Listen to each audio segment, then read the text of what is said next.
Hello everybody, what's going on? Hope you're doing great. Hope you had a great weekend, and welcome back to This Week in Esports and Gaming for the 4th week of August 2022. I'm your host Mark Kai, and let's dive right into it.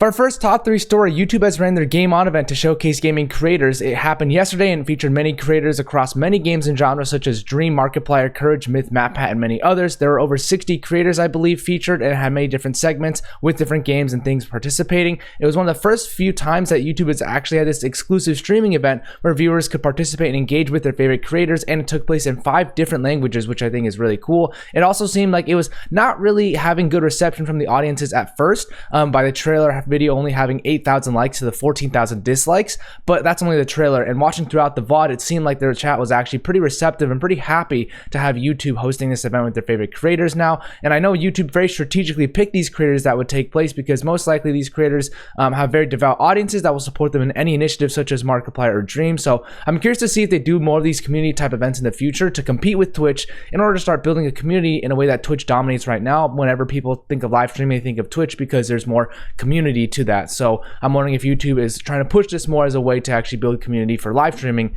on YouTube.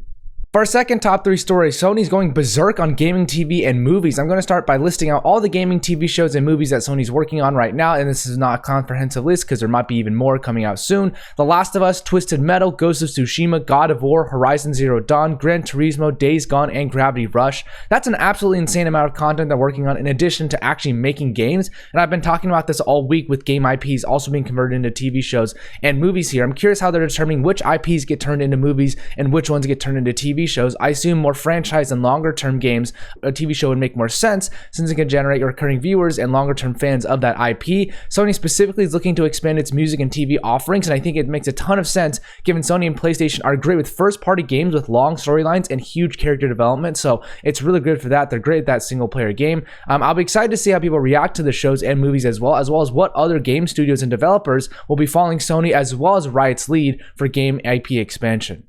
Masahiro Sakurai has started a YouTube channel. For reference, Masahiro Sakurai is the creator of games like Kirby and Super Smash Bros. And is now doing a YouTube channel all about game development and what makes games fun. He says he won't be streaming anytime soon, but he'll be revealing lots of details around games like some of Smash Bros. Dev builds and design documents as he's written in the past. It's honestly cool to see people so involved in the game design process actually talking about their work, and his videos on his channel currently cover topics like frame rates, Kirby's Dream Land, and some of his creative works over time. His channel stands at over 300,000 subscribers with over 1.2 million views on only 5 videos that he's released in the past 5 days, which I think is pretty incredible here. The comments on his videos are quite positive due to the impact he's had on the gaming space, and I honestly think this could be a great opportunity for other types of folks in the future. While there are many things about game design that is probably confidential due to NDAs and former companies holding secrets, it's still cool to see an insider perspective and see how game devs actually can continue to build their own brand beyond just being a game dev with content.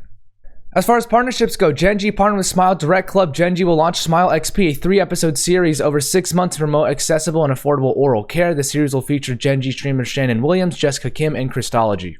Riot Games partnered with the Afrika TV as well as Oneplus for their Afrika TV partnership. The LEC is looking to expand its Korean exposure by broadcasting the LEC Summer 2022 playoffs in Korean via Afrika TV, which is honestly smart as they want other regions to be aware of their global esports presence. And for the second partnership, Amazon European Masters will name Oneplus as its presenting partner, which means the logo will be on top of top plays for each match.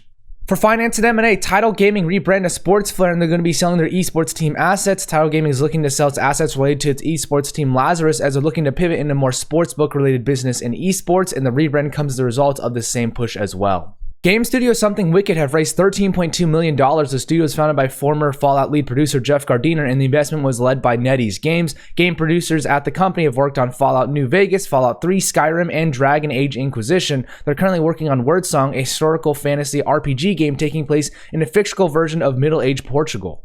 eBay acquired collectible card game market TCG Player for $295 million. TCG Player will continue to operate independently. However, it seems like eBay is using this to deepen its footprint in the card game space by providing TCG Player with financial and industry resources. TinyBuild acquires Bossa Studios IPs for $3 million. These IPs include Surgeon Simulator, I Am Fish, and I Am Bread, which are relatively well-known games. TinyBuild will be the developer working on these IPs moving forward, while Bossa will focus on other projects. As far as workforce changes go, Zachary Lang has joined Energy Esports as the head of social. He's quite familiar with the esports social media space, working for United Sentinels and 100 Thieves before joining Energy to head up socials. He holds an MBA from Carson Newman University. Alex Franz rejoins the NFL as the Director for Football Business Strategy. He returns the NFL after a 2.5-year stint at Riot as the Global Head of Competitive Operations, and he was with the NFL previously for 6 years doing football operations and labor arbitration as well. He holds a JD from St. John's University School of Law. Stephen Underwood joined Space Station Gaming as a Director of Brand Partnerships. He was previously a Customer Success Manager with Moonwalk Media and is now in a higher position at SSG. He was a Senior Manager for Extra Life Partnerships at Children's Miracle Network Hospitals, where he worked with the Jazz Gaming in a variety of activations. He holds a bachelor's degree in Strategic Communications from University of Utah. Elizabeth Torvin joins Level Infinite as a marketing director for Western Europe. Elizabeth spent the last 7.5 years at Ubisoft doing digital marketing and was at Activision for 6 years prior to that as well. She holds an MBA from ESSEC Business School. Ben Cooper joins Microsoft as a Senior Communications Manager for Xbox. He joins after 1.5 years as Director of Creative and Digital for Pulse, where he worked on Microsoft and the Xbox account. He holds a bachelor's degree from University of Manchester. Devon Moore joins Apple as a Senior Global Brand Marketing Manager for Apple Arcade. He spent the last 7 years as a Senior Marketing Manager at Microsoft with a focus on Xbox and Xbox Game Pass. He was previously with Bacardi for around a year prior to that and holds a bachelor's degree of Political Science and History from the University of Victoria. Sean Norton joined Saber Interactive as the head of marketing and communications. He was with Sandbox Strategies for over 14 years, which is a media and influencer agency in tech and gaming. He holds a master's in public relations from Syracuse University. Doug McCracken joins Andreessen Horowitz as a partner for games marketing. He's a veteran in the gaming marketing space, serving as a marketing lead for Supercell for the past 7 years. He also led the League of Legends marketing team at Riot for 2 years and was at Activision for nearly 8 years doing marketing and product management. He holds an MBA from University of Michigan. Rahul Opal joins Noise as a Director of Creator Relationships. He was previously with Kairos Media for 2 years where he led influencer campaigns, and he also spent time at Dexerto heading up campaigns and has a bachelor's degree in classical civilization and history from the University of Roehampton. Grace Dustin has joined Riot Games as a global social lead, and Daniel Morales-Brucher has been promoted to the EMEA Partnerships Manager. Grace was most recently doing social engagement marketing for Call of Duty for the past 1.5 years and spent time on the agency side as well doing social strategy. She holds a bachelor's degree of journalism from University of Missouri-Columbia. Daniel has been with Riot for over 6 years doing partnerships for LATAM Esports and program coordination as well. He holds an MBA from Korea University. Tammy Lamb joins Bungie as a senior producer. She's a veteran in the gaming space with 2.5 years spent at Blizzard as a senior game producer and project manager. She was also a producer for Zynga and Riot Games in the past and holds a degree from St. Catherine University. Christoph M. Palcher joins FaZe Clan as a CFO. He was previously the CFO at Sony Pictures Entertainment and was on the senior leadership team as well for Playboy Enterprises in the past. He has a plethora of finance experience and holds an MBA from Vienna University of Economics and Business. Vlad Suzdal has been promoted to the Director of Partnerships for Poland and CIS at Twitch. He's been with Twitch for over 5 years now, working in partnerships the entire time. His role is now expanded to include Poland, and he's worked for Starlight in the past doing partnerships as well. He holds a degree in computer engineering from Kharkiv National University of Radio Electronics.